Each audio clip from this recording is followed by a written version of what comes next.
A minute before I was about to give my son his kidney, my granddaughter told me a secret she'd overheard. My kidney wasn't meant for my son at all, but for his very wealthy friend who had paid him a fortune. She whispered, barely revealing the paper mask on her face. Grandma, Dad told someone on the phone, the kidney will be his by noon, and he's supposed to get a huge sum for it. Grandma, I don't want you to die. Make sure you do everything right. She was pale and frightened, clutching the sleeve of my hospital gown like a child who's seen lightning and is waiting for thunder. I felt the IV tugging at my arm, the antiseptic burning in my nose, and somewhere the machine chirped, as if encouraging speed. Speed was their ally. I needed time. "Where did you hear that?" I asked. "In the hallway by the vending machines." He didn't know I was there. She swallowed. "He said your tests were a perfect match for Mr. Crispin. He said it's called a paired exchange. So technically it's legal, but Dad doesn't need a kidney at all. He said you'll never know." Before we continue, please subscribe to the channel, like it, and let us know in the comments what time it is where you're listening to this story. I'm 73. When my husband died, I told my son I'd always be there. I never imagined that there would mean an operating table and lies. How could my own son do this to me? The curtain slammed shut and he entered, followed by the surgeon. My boy, grown, handsome, with tired eyes, was wafting a faint scent of cologne and panic. He squeezed my fingers. His palm was damp. "Are you ready, Mom? This will change everything." "Already," I said. The surgeon described the plan in calm, practiced sentences. Since my son and I weren't immunologically compatible, the hospital would place my kidney into a paired exchange chain. Somewhere along that chain, my son would receive a compatible organ. It sounded efficient and altruistic. It could also be used quietly and for a fee to allow someone from the top of the donor list to become the first link. Mr. Crispin, whose name I'd only heard on charity websites and golf tournament programs, didn't think it was worth waiting his turn. "I need to be with my family," I said. The surgeon nodded and left. My son stayed. His smile was too wide. "Don't dwell on it too long. You're saving lives." "Whose?" I asked. "Yours or your employer's best friends?" Something flashed in his eyes, and he quickly calculated. He attacked, as always. "You're confused. It's complicated." Complicated is a word people use when they hope you'll be embarrassed to ask for clarification. I wasn't embarrassed. I'd been a nurse for 30 years. I knew how to obtain consent, how to arrange paperwork, so it looked like compassion. I pressed the call button. "Nurse," I said when she appeared, "I'm revoking consent until the transplant coordinator, the hospital ethicist, and security join us. And please bring my bag." My son's jaw tightened. "Mom?" "I said bring my bag," I repeated. And when it came, I took out my phone, opened the voice recorder, and set it on the tray between us. "Let's all tell the truth," I said, into the microphone. He stared at it as if it were a snake. The nurse blinked, then stood a little taller. Somewhere down the hall, a stretcher squeaked and a door clicked shut. I felt my pulse settle. I wasn't on a table yet. I still had my kidney, and I still had one thing money could never buy: the courage to make a scene at exactly the right moment. If my son thought I would lie still and bless his bargain, he had mistaken my love for weakness. I've loved him all his life, but today I would save a different life. My own good name, and I would start by stopping his plan cold. Security arrived first, a quiet woman with steady eyes who introduced herself as Officer Delgado. She took one look at my face and moved the recorder closer. The transplant coordinator, a man in a Navy suit whose smile was never for the patient, came next. Last to arrive was the ethicist, Dr. Shu, whose gray hair was pulled into a tidy bun and whose presence made the air feel less frantic. "I'm withdrawing consent," I said. "I want everything on record." The coordinator's smile didn't waver. "Mrs. Ames, there seems to be some confusion. A paired exchange is an elegant solution," I finished. "I've taught the consent classes you're about to recite." My granddaughter overheard my son discussing a payment and a name that is not his. I want to know exactly where my kidney will go and why my son's supposed recipient is a man who sits on this hospital's donor gala committee. Dr. Shu's eyes flicked to my granddaughter, who nodded, trembling but resolute. Officer Delgado took a small notebook from her pocket. The coordinator's smile thinned. "There's no payment," my son said quickly. This is all just— "Then you won't mind unlocking your phone and showing them your banking app," I said. He froze. The ethicist turned to the coordinator. "We pause," she said firmly. "We review the chain and the indications. We ensure there's no conflict related to philanthropic relationships." The coordinator bristled. "With respect, that could jeopardize the entire chain." "It's already jeopardized," Dr. Shu said, "by suspicion." My son tried to catch my eye. He gave me his child's pleading look, the one that used to appear when he broke a window or scraped his knee. I felt it in my ribs, the old softening. I pushed it down. "I will not proceed today," I said. "And I want documentation of my withdrawal placed in the EHR." The coordinator's voice cooled. "You may be permanently removed from consideration if you—" "Good," I said. "Remove me pending a full review, and please call social services for my granddaughter. She needs a safe adult while I handle this." That last part hit him like a slap. He turned on her. "What did you do?" She flinched. "Dad, I—" Officer Delgado stepped between them. "Everyone lowers their voices," she said. Dr. Shu nodded. "Mrs. Ames, if you'll allow, I'll escort you to my office. We'll pull the chain documentation. Coordinator, you will provide it. Security will accompany. Bring the folder," I told my son. He didn't move. I looked at Delgado. "Please." Delgado's presence made people helpful. The folder appeared. We walked. As the automatic doors closed behind us, I felt my knees weaken and grip the rail. The hallway smelled like coffee and floor wax. I had worked in a place like this for decades, comforting families who had no choice but to trust. I would not be one of them today. By sundown, the hospital paused the exchange. The next morning, my son tried to have me declared incompetent. He came to my house with a woman who introduced herself as a care advocate and a stack of papers clipped with a cheerful pink binder clip. He spoke softly, a rehearsed concern in his voice. "Mom, yesterday was a lot. You were confused, frightened. We can make this easier if I handle the paperwork from now on." "Is that what Mr. Crispin advised you to say?"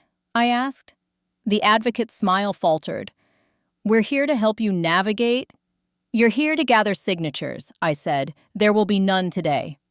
They did not expect me to have company.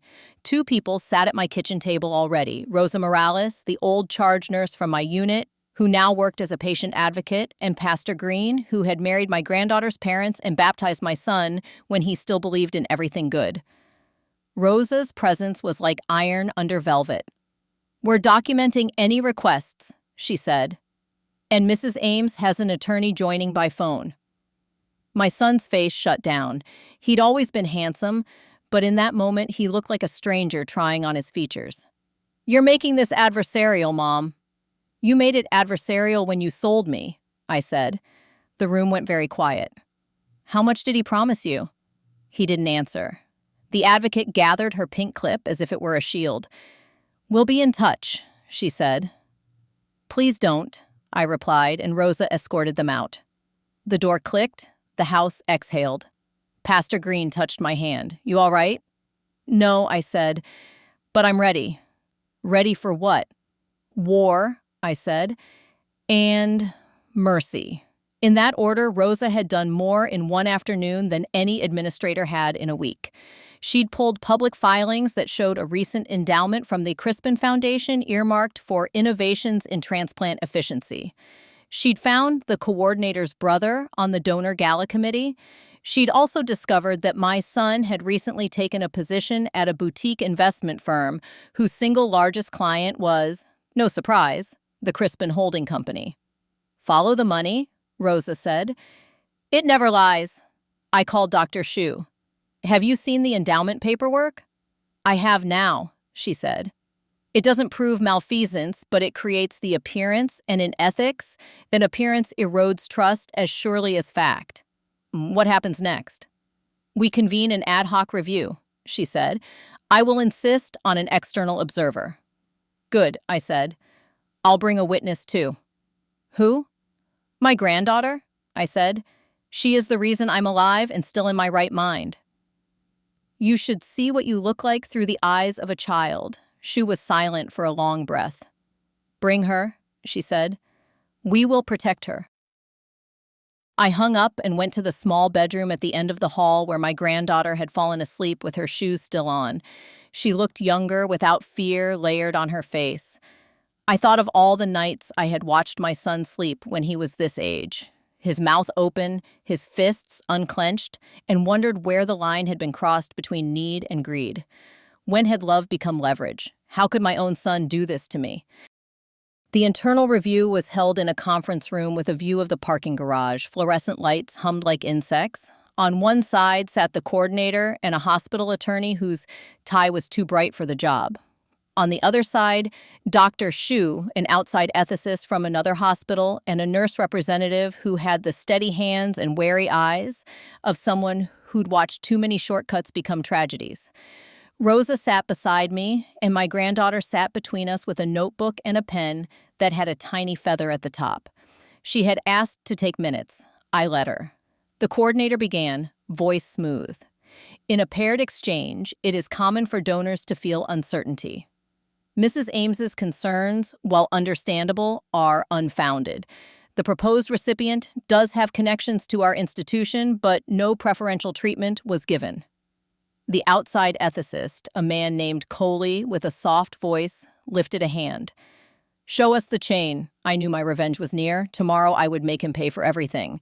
The coordinator slid forward a chart. Names were initials, but dates and locations were clear. Link 1, my kidney.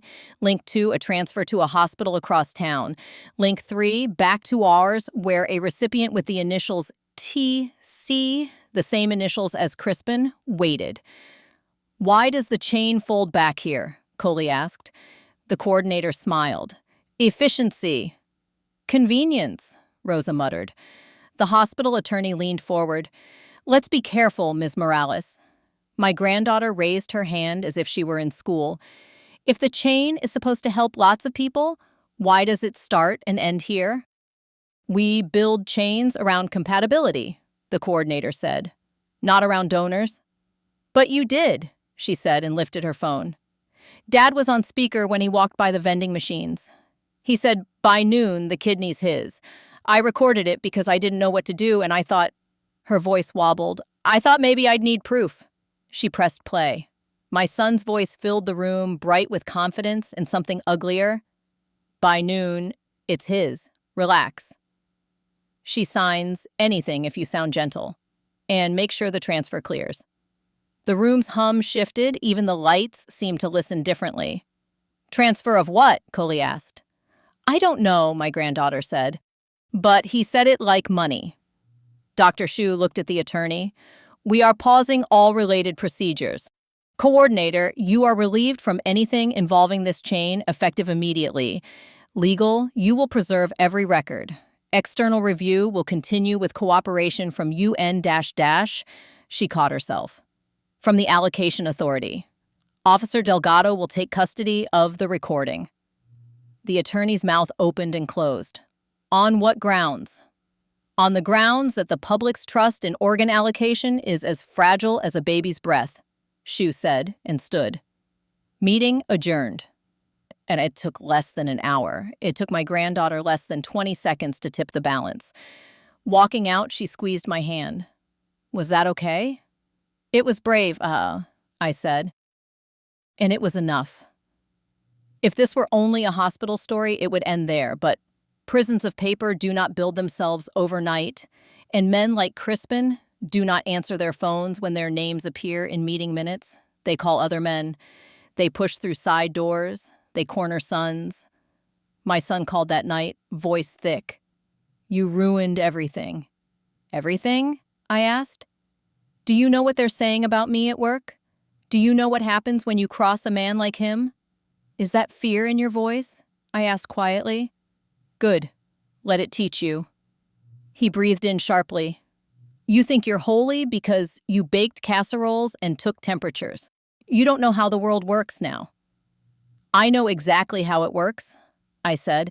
I watched nurses do miracles with nothing while executives ordered glossy brochures. I also know you are still my son, and if you come to me with the truth, I will look at you with the eyes I used when you were 8. But if you hide, you'll learn what my spine feels like. He hung up. When the house was quiet, I sat at the kitchen table and made 3 lists: facts, unknowns, and lines. Facts were easy: the recording, the chart, the endowment, the phone numbers Rosa had found. Unknowns were trickier: how deep the influence went, whether my son had received money yet, what the advocate's role had been. Lines were the hardest, what I would not cross even to win. The first line I wrote was this: I will not destroy my granddaughter's relationship with her father if I can help it. The second, I will not lie. The third, I will not donate under a shadow. I went to sleep with my lists and woke to a new problem. Someone had put my name into the system as a dialysis patient. Rosa called at 6 in the morning. "Don't drive," she said. "I'm coming to you." What happened? Your chart cloned itself overnight. There's a second entry, different MRN, same birth date, same address, new diagnosis code. It routes you to a surgical clearance lab for expedited transplantation due to urgent deterioration. And it's sloppy, but it tells me someone is trying to create an emergency to override the pause. Who can do that? Anyone with a login who thinks no one's watching, she said. But someone is always watching. We just have to point the right eyes.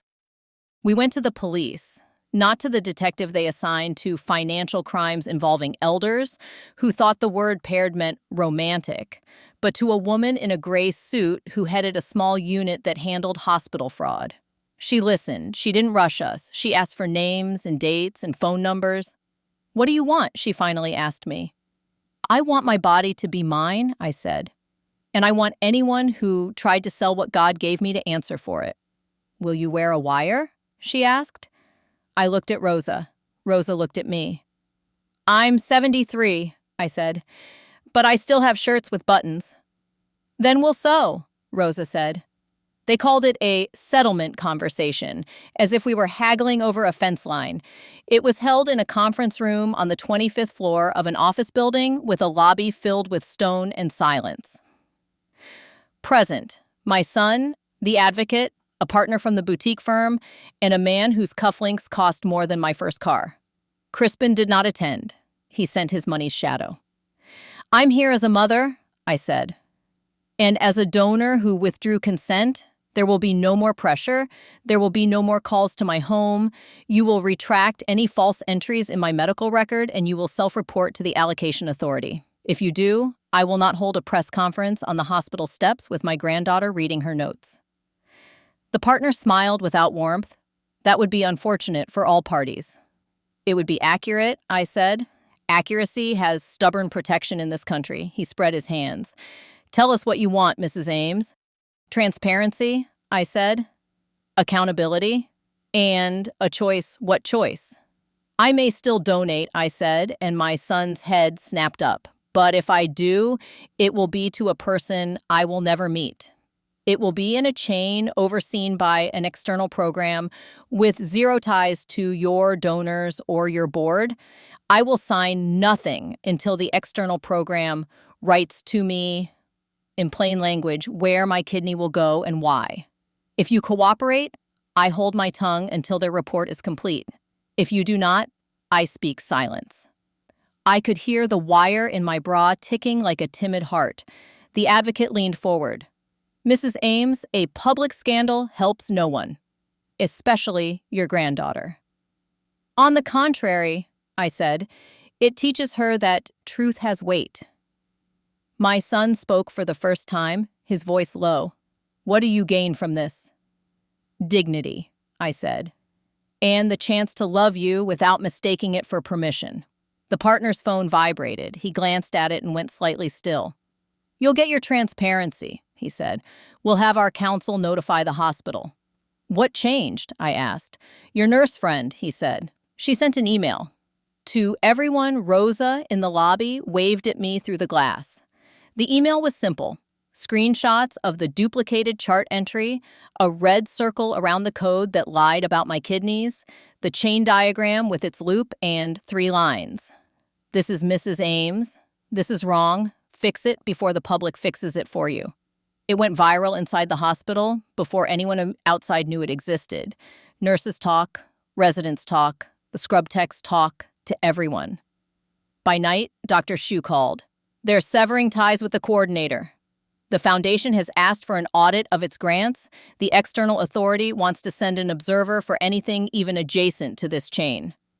"And my son?" I asked. "We don't govern sons," she said softly. "We govern systems. Sometimes systems drag sons along." I hung up and went to my granddaughter's room. She was awake, reading with a flashlight like she had at 7 when hours past bedtime were worth stealing. "Is it over?" she asked. "Not yet," I said, but the ground is level again."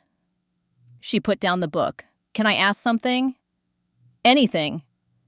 "If Dad gets in trouble," she said, "does that mean I have to choose?" "You never have to choose me," I said. "I chose you the day you were born. I'll choose you every day after." She crawled under my arm and cried quietly. I let her. The hospital released a statement. It was careful, contrite, and designed by people who feared plaintiffs more than patients. They promised a review of all chains initiated in the previous year. They promised an external auditor. They promised nothing about the board. The police called. "We'd like your son to come in." He came.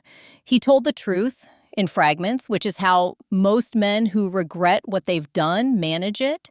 He'd been recruited to his new firm by a partner who promised impact investing opportunities. His first week, he was taken to lunch by a man who told stories of people dying on wait lists, while organs went to those who could weather transplantation better. A euphemism polished enough to get past a conscience that wanted to hear a reason.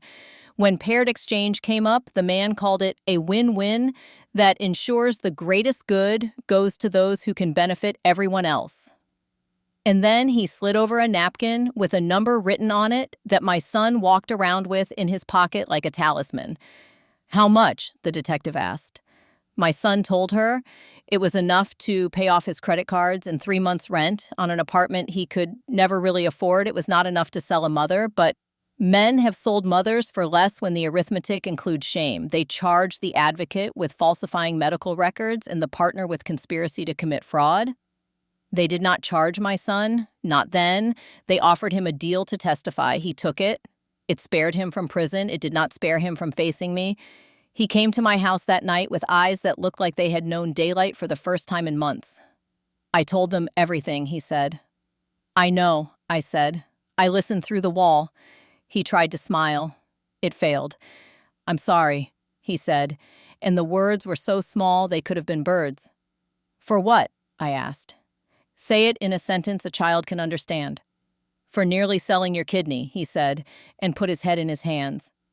I made tea because the body needs chores when the heart is too loud. And we sat at my kitchen table, the same place where he'd done long division and drawn dinosaurs. "This ends 2 ways," I said. "Either you turn your repentance into a religion you practice every day, or you wear it like jewelry and hope it makes me forget. The first might save you, the second will not." "I want the first," he said. "Tell me how. This is what could have pushed me to revenge. Is it right?" "We will find out further. You'll move to a smaller apartment," I said. "You'll sell the car you cannot afford. You'll take a job that pays less and shames you more. You will see your daughter on a schedule that respects her mother's life. You will attend meetings with men who tell the truth about themselves. You will pay me back, not the money, there was no money, but the years it would have taken me to heal if you'd succeeded. You will also come with me to the hospital next week and sit in the back while I do what I came to do." "What's that?" "Give my kidney," I said. His head snapped up. "After all this?" "Yes," I said, "because my generosity is mine." "I refuse to let you steal that too." The external authority paired me with a woman named Elise, 46, a teacher with a laugh that made her coughing fit look like applause. I would not meet her, that was the rule, but I could read a letter she had written a year earlier, tucked into a file so fat it looked like a novel. "I teach 2nd grade and I still love glitter," she had written in looping, hopeful handwriting. "My son is 14 and he still lets me hug him if no one is looking." I want 10 more years to embarrass him with singing in the car. I closed the file and looked at Rosa. I want to sing in the car for her. We restarted the evaluation. It was slower this time, not because the labs were different, but because the consent felt heavier. Every signature meant something larger than ink. The psychologist asked if I felt coerced. Not anymore, I said. Now I feel stubborn. On the morning of surgery, the nurse asked if I wanted to pray. I said yes. I asked for protection for the surgeons and strength for Elise's body and a softening in my son's heart that would not rely on me to do the work for it. When they wheeled me toward the lights, I thought not of betrayal, but of bread. How it rises if you don't rush it, how it feeds more than the person who needs it. I woke to Rosa's face and a pain that felt like a tight band. "It's done," she said. And it went beautifully. "Is she okay?" I asked. "She's already asking for popsicles," Rosa said, and then leaned closer. "And your son is in the hallway. He says he'll wait as long as it takes." "Let him wait," I said. Waiting is a good teacher. Recovery was a slow walk around a small square of hallway, 1,000 steps that reminded me that bodies earn their peace one lap at a time. On day 2, my granddaughter came with a plant she had rescued from the clearance rack at the grocery store. "It looked sad," she said. "I think it wanted to come home with us." "Everyone wants to be chosen," I said. In day 3, Dr. Shu visited with news. The audit had expanded. The coordinator resigned to pursue other opportunities, which was the way people like that confessed. The foundation pledged to separate philanthropy from policy. The hospital appointed Rosa to a patient advocacy council. Annalise sent a message for me through proper channels. "Tell her that my son rolled his eyes when I sang today," she wrote. "Tell her I've never been happier to be annoying." I laughed and cried at once. "That's the life I wanted to buy," I said. "That's worth everything." On day 4, my son asked to come in. I let him. He stood at the foot of my bed like a boy who has been sent to apologize and doesn't know where to put his hands. "Sit," I said. "I brought you this," he said, and placed a small box on the blanket. Inside was my wedding ring, which I had taken off for surgery and forgotten about in a bowl by my sink. "I thought maybe you'd want it," he said. "I can keep it safe if—" "I will keep it," I said, and slid it back on.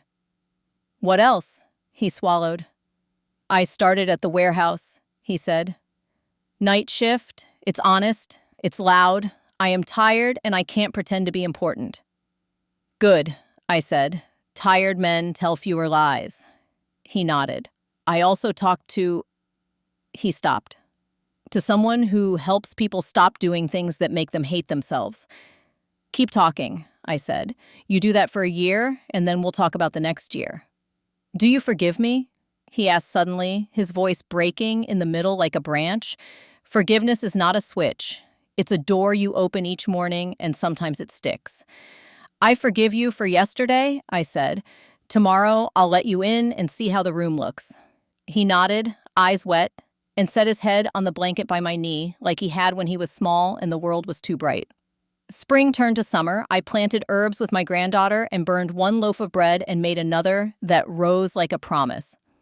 Rosa and I spoke at a hospital town hall that was packed with staff who had been hungry to say out loud what they had suspected in whispers, that money had crept too close to the bed.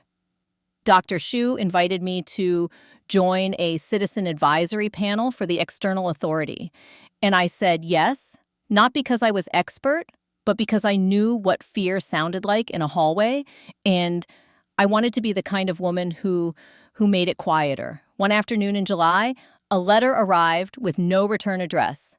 Inside was a page with glitter glued along the top and a photograph of a woman with a bandage peeking from her gown as she sat in a hospital bed, laughing with a boy who looked both mortified and in love with his mother. There was no name. There was only this: "I sang off-key today on purpose." He begged me to stop. I did not. I pressed the picture to my chest. "She lives," I whispered to my empty kitchen, and the room seemed to answer. That evening, my son came by with a cheap bouquet and an expensive humility.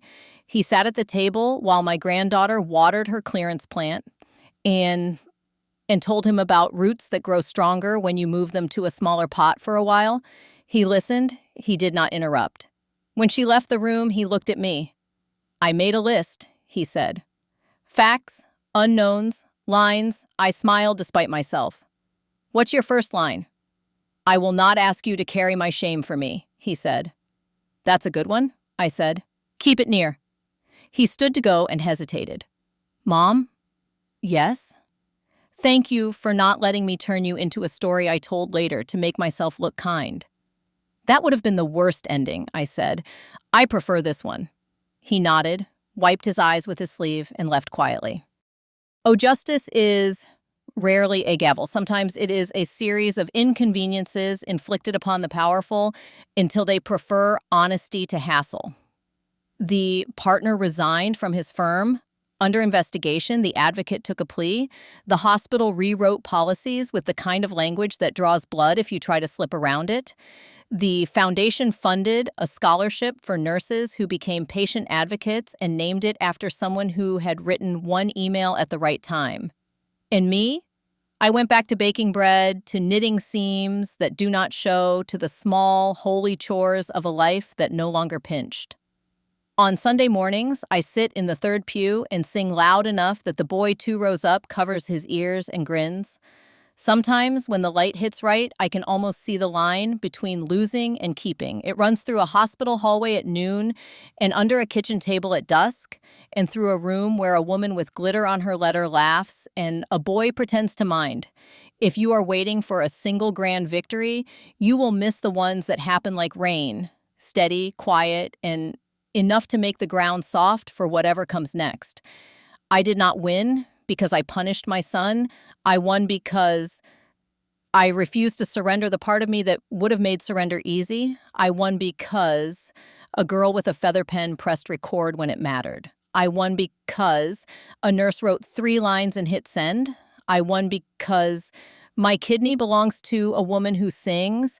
And when my son asks how I can stand to look at him and not think of the number on the napkin, I tell him the truth. I remember the napkin. I also remember the 8-year-old who once cried because he broke a robin's egg and didn't understand how something so fragile could have been under his feet. Hold that egg in your hands, I tell him. Hold it every day. Choose where you step. He nods. Some days he is still the man who sold a promise for a payment. Most days he is the man who did not. All days he is my son. And all days I do what I should have done in the hospital when they tried to hurry me onto a table. I stand up, I ask the right question, and I make sure someone is recording. Do you think I did the right thing? Let me know in the comments. If you liked my story, subscribe to the channel and like it. Thank you for listening to this story. My grandma told me this story. I have many more stories. Subscribe so you don't miss the most interesting things.